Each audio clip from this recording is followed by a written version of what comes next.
All right, viewers, there is this unverified news that I saw online about Tinubu administration giving Nnamdi Kanu 5 conditions that he must meet to secure his release. Breaking news. Tinubu government finally gives 5 conditions to release Nnamdi Kanu. This changes everything. Before we dive into these shocking conditions, I need you to do something right now. Hit that subscribe button, turn on your notifications, and drop a comment telling us where you're watching from. What I'm about to reveal will shake the entire nation, and you don't want to miss a single update. Now, let's get into this bombshell. Good morning, good afternoon, good evening. Depending on where you are watching from around the world, today is with designated authorities, restrictions on organizing mass rallies or protests without permits, and monitoring of public statements to ensure they comply with the non-violence commitment in condition number 1. These restrictions would not be permanent. Sources indicate they would be in place for a period of 12 to 18 months, during which Kanu would be expected to demonstrate through his actions that he is committed to peaceful advocacy and constructive engagement. After that period, if there are no violations and if the dialogue process... It is in this country that Nnamdi Kanu was abducted, and I acted for Nnamdi Kanu. And we have gotten a judgment in his favor. The government has been condemned to pay 10 million and taken to Nigeria and is in prison in Nigeria. It is in this country that Kizza Besigye was abducted. It cannot be right. If you look at international law, rendition is something that we should not allow. People should be allowed to exercise their democratic rights, even if we don't agree with them. So you see, there is a crisis. We are signatories to the African Charter on Human and People's Rights. We are signatories to the Universal Declaration of Human Rights and all the UN charters. Why do we create an environment where people who don't agree with us become our enemies? It is a competition of ideas, so that what is happening in this region is that fear is being used by those in political leadership as an instrument of paralyzing the population into silence. And, ordinarily, somebody can meet that condition, but somebody like Nnamdi Kanu, I know how he is. He's not an ordinary person that reasons like ordinary person on the streets. And when I saw that news, I tried to read online, I tried to read the comments rather, and I see a lot of Igbo people, dropping their anger, venting their anger, and a whole lot of things in that video. And out of like 100 people that were still venting their anger, maybe one person say, are you sure that this is true? So I say, no, be only me go see this news, let me drop it so that all of us will watch. And after watching, I will come back and tell you guys 1 or 2 things, and then you can drop your comment about it. Thank you. Breaking news. Tinubu government finally gives 5 conditions to release Nnamdi Kanu. This changes everything. Before we dive into these shocking conditions, I need you to do something right now. Hit that subscribe button, turn on your notifications, and drop a comment telling us where you're watching from. What I'm about to reveal will shake the entire nation, and you don't want to miss a single update. Now, let's get into this bombshell. Good morning, good afternoon, good evening. Depending on where you are watching from around the world, today is January 23rd, 2026, and I'm bringing you information so sensitive, so explosive, that when you hear it, you'll understand why ASO Rock has been in complete lockdown mode for the past 72 hours. What I'm about to share with you is not speculation. This is not social media gossip. These are official conditions that have been quietly communicated through back channels, and when you hear all 5 of them, you'll realize that the Tinubu government is not just considering Nnamdi Kanu's release, they are actively preparing for it. Let me start by painting the picture of what led to this moment, because you cannot understand these 5 conditions without understanding the pressure cooker situation that forced the Tinubu administration to even have this conversation. Right now, as I speak to you, former Attorney General Abubakar Malami is sitting in prison. Not in his comfortable mansion, not in his air-conditioned office. In prison. the same man who orchestrated Nnamdi Kanu's illegal rendition from Kenya, is now experiencing the exact system he weaponized against others. The EFCC has built a case so damning against Malami that the courts denied him bail and ordered him to remain in custody while investigations continue. Every single decision he made as Attorney General is now being examined under a microscope. And guess whose case keeps appearing in those examinations? Mazi Nnamdi Kanu. But the Malami imprisonment is only one part of the equation. The United States and Israel have turned up the heat on President Tinubu's government to levels that cannot be ignored. We're not talking about polite diplomatic suggestions. We're talking about direct, sustained, high-level pressure from two of the most powerful nations on Earth. American officials have made it crystal clear through multiple channels that Nigeria's continued detention of Nnamdi Kanu under legally questionable circumstances is damaging the relationship between both countries. Israel has joined that chorus, advising Nigerian authorities that the path forward is not through indefinite detention, but through transparent judicial processes that respect constitutional rights. When these two nations speak with one voice on an issue, African governments have no choice but to listen very carefully. So here is where we are. Malami is in prison. International pressure is at maximum levels. The legal foundation for Kanu's detention is crumbling because it was built on the corrupt actions of a man now facing serious criminal charges. Bail documents are already prepared. And in the middle of all this chaos, the Tinubu government has done something that many thought would never happen. They have outlined 5 specific conditions under which Mazi Nnamdi Kanu will be released. Let me repeat that so it sinks in. The Nigerian government has given 5 conditions for Nnamdi Kanu's release. Not vague possibilities, not maybe someday. 5 concrete conditions that, if met, will result in the IPOB leader walking out of detention. Now, before I reveal these 5 conditions, I want you to understand something very important. The fact that these conditions exist at all is a massive shift in the government's position. Just 6 months ago, the official stance was that Kanu would face trial, and that was the end of the discussion.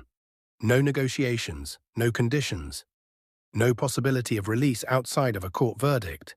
But everything has changed. The Malami situation changed it. International pressure changed it. The exposure of illegal rendition and due process violations changed it.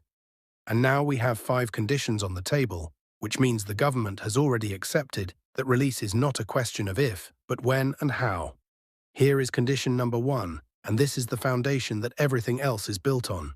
The Tinubu government is demanding that Mazi Nnamdi Kanu must publicly and unequivocally commit to the renunciation of violence and any form of armed struggle. This means he must make a clear statement on record that IPOB will not engage in, support, or encourage any violent activities, armed confrontation, or attacks on government institutions, security forces, or civilians. The government wants this commitment to be specific, detailed, and legally binding. They want Kanu to state clearly that the path forward for Biafran agitation, if it continues at all, must be through peaceful, legal, and democratic means only. No militancy, no weapons, no attacks. Just political and social advocacy within the boundaries of Nigerian law. Now, some of you watching this might say that this condition is unreasonable, or that it's asking Kanu to abandon his cause. But let's be very clear about what this actually means. This condition does not ask Kanu to stop being Biafran. It does not ask him to stop advocating for Igbo rights or self-determination. It simply asks him to commit that whatever advocacy happens moving forward will be peaceful and non-violent. And here's the thing, Kanu has always maintained that IPOB is a non-violent movement, so this condition should not be difficult to meet if that claim is genuine. The government is essentially asking him to formalize what he has already been saying publicly for years. Condition number 2 is where things get more complex and more interesting. The Tinubu government is requiring that Nnamdi Kanu must agree to a structured dialogue process with federal authorities aimed at addressing the grievances that fuel separatist sentiments in the southeast. This is huge. This condition acknowledges something the Nigerian government has refused to acknowledge for years, that there are legitimate grievances in the southeast that need to be addressed. By making dialogue a condition for Kanu's release, the government is admitting that locking him up and throwing away the key is not a solution to the underlying problems. They want Kanu at the table. They want him participating in conversations about restructuring, resource allocation, political representation, infrastructure development, and all the issues that have driven support for IPOB in the first place. This dialogue process, according to sources familiar with the conditions, would involve multiple stakeholders including Southeast governors, traditional rulers, religious leaders, civil society organizations, and federal government representatives. Kanu would be one voice among many, but his presence would be critical because of his influence and his ability to mobilize public opinion. The government believes that if Kanu is part of a genuine dialogue process, it will be easier to channel the energy of Biafran agitation into constructive political engagement rather than confrontation. This is a smart political move by the Tinubu administration because it gives them a pathway to address Southeast concerns while also bringing Kanu into a framework where his actions can be monitored and his influence can be redirected toward nation-building rather than separation. Now let's talk about condition number 3, and this is where the international dimension comes into play very directly. The Tinubu government is insisting that Nnamdi Kanu must accept certain movement and communication restrictions for a defined period following his release. This means he would not have complete freedom to travel anywhere he wants or communicate with anyone he wants without oversight. The restrictions being proposed include limitations on international travel without prior approval, requirements to check in regularly with designated authorities, restrictions on organizing mass rallies or protests without permits, and monitoring of public statements to ensure they comply with the non-violence commitment in condition number 1. These restrictions would not be permanent. Sources indicate they would be in place for a period of 12 to 18 months, during which Kanu would be expected to demonstrate through his actions that he is committed to peaceful advocacy and constructive engagement. After that period, if there are no violations and if the dialogue process is progressing well, the restrictions would be gradually lifted until he has full freedom of movement and expression within the bounds of Nigerian law. The government's reasoning here is simple. They want proof that Kanu's release will not immediately trigger a return to inflammatory rhetoric, mass mobilization, or activities that could destabilize the Southeast. They want a transition period where trust can be built and where Kanu can show that he is serious about working within the system rather than fighting against it. Condition number 4 is perhaps the most legally significant of all these requirements. The Tinubu government is demanding that Nnamdi Kanu must formally withdraw or settle all pending legal cases and charges in a manner that acknowledges the authority of Nigerian courts while also addressing the constitutional violations that occurred during his arrest and detention. This is a delicate balance that requires legal creativity and political will on both sides. What the government is proposing is essentially a legal framework where Kanu acknowledges the jurisdiction of Nigerian courts and agrees not to pursue certain legal remedies in exchange for the government acknowledging that serious due process violations occurred and that his rights were infringed upon. This would likely involve Kanu pleading to lesser charges or accepting some form of judicial settlement that allows both sides to save face. The government cannot simply drop all charges without looking weak, and Kanu cannot accept guilt for crimes he maintains he did not commit without betraying his supporters. So the compromise being discussed involves a legal resolution that focuses on moving forward rather than assigning blame for the past. This might include time-served provisions, suspended sentences, or other legal mechanisms that effectively end the prosecution while maintaining the appearance of judicial process. The key element here is that both the government and Kanu would have to accept that neither side gets everything they want, but both sides get enough to justify moving forward. And now we come to condition number 5, which might be the most controversial and the most difficult to implement. The Tinubu government is requiring that prominent Igbo leaders, Southeast governors, traditional rulers and international guarantors must formally commit to serving as sureties and monitors for Nnamdi Kanu's compliance with the other 4 conditions. This means that respected individuals and institutions would have to put their reputation and credibility on the line by vouching for Kanu and ensuring that he honors his commitments. If Kanu violates any of the conditions, these guarantors would face political and social consequences, and they would be expected to take action to bring him back into compliance. The government wants this arrangement because it creates a web of accountability that goes beyond just Kanu himself. If Southeast governors are serving as guarantors, they have a vested interest in making sure Kanu doesn't do anything that would embarrass them or make them look foolish for vouching for him. If traditional rulers are involved, the cultural weight of their authority becomes a factor in keeping Kanu on the right path. And if international guarantors from countries like the United States or Israel are part of the arrangement, then the same nations that pressured Nigeria to release Kanu become responsible for ensuring he doesn't abuse that freedom. This is brilliant political strategy by the Tinubu government because it distributes the risk and creates multiple layers of oversight without making it look like direct government surveillance. Now that you've heard all 5 conditions, let me tell you what this really means for the future of Nnamdi Kanu and the future of Nigeria. These conditions represent a fundamental shift in how the government views the Kanu situation. They have moved from a purely punitive approach focused on imprisonment and prosecution to a more nuanced strategy that recognizes the political, social, and international dimensions of this case. The fact that dialogue is part of the conditions means the government is finally ready to have serious conversations about restructuring and addressing Southeast grievances. The fact that they are willing to accept restrictions rather than indefinite detention means they understand that keeping Kanu locked up forever is not sustainable politically or legally, and the fact that they want guarantors means they are thinking about long-term stability rather than short-term political wins. But here is the critical question that everyone needs to be asking right now. Will Nnamdi Kanu accept these conditions?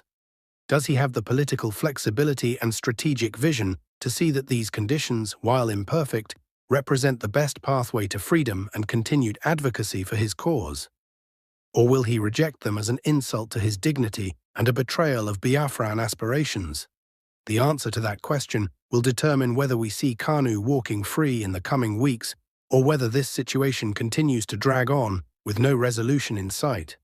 From everything we know about Kanu's legal team and their strategic approach, there is reason to believe they will seriously consider these conditions. Aloy Ejimakor and Maxwell Opara are not emotional advocates.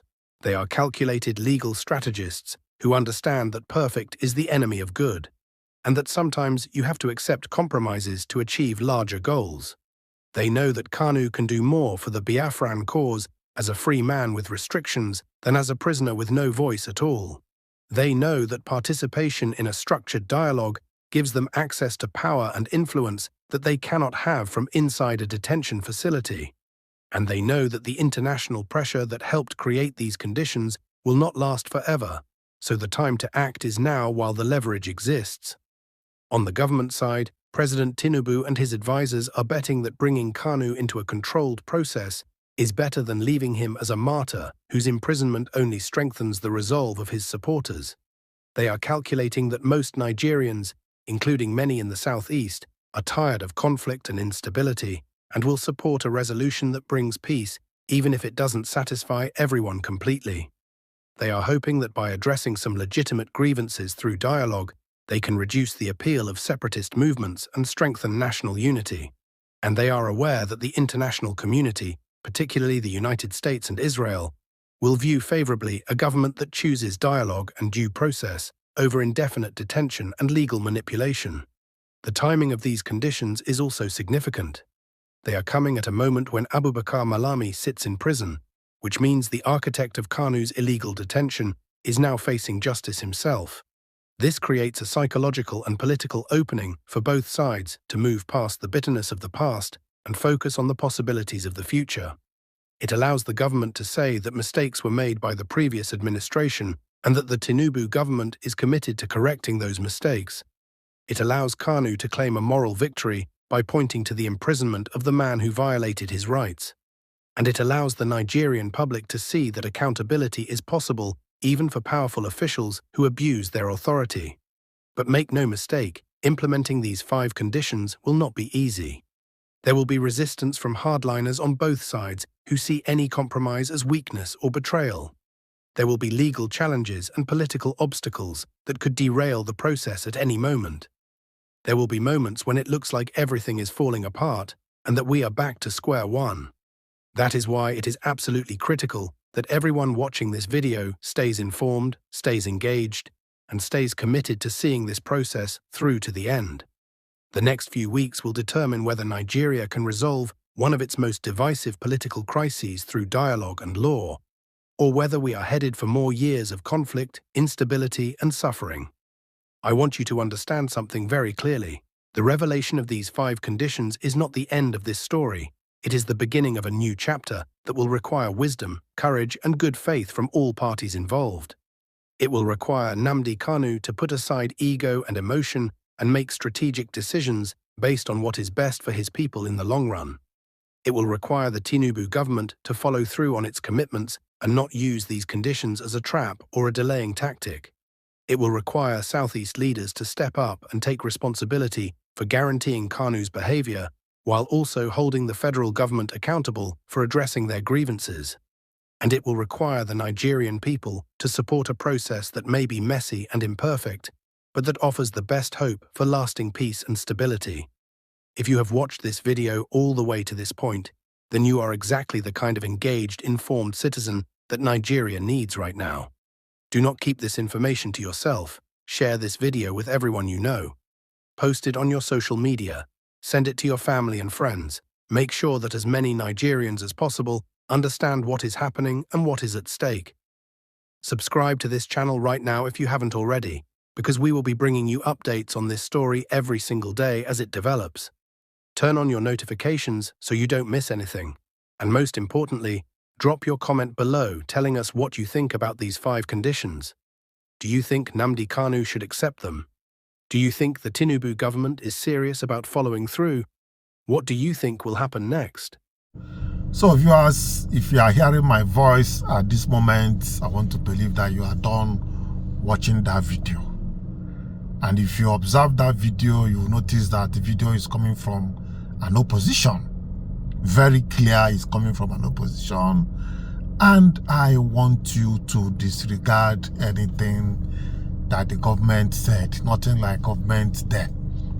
Even if government have such intentions, they have not said it or made it open through any official government communication.